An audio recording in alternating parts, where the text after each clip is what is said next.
আসসালামু আলাইকুম। যারা আমার গ্রুপে কাজ করেন,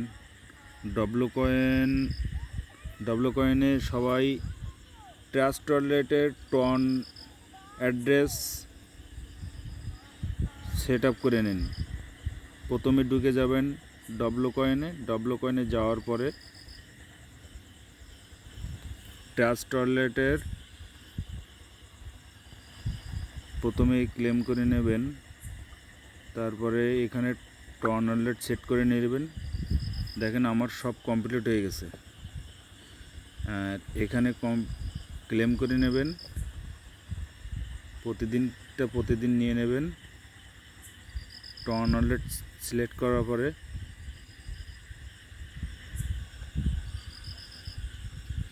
বেরিয়ে আসবেন এবং টন অ্যাক্টিভ করে দেবেন, ব্লক চেইনটা অ্যাক্টিভ করে দেবেন।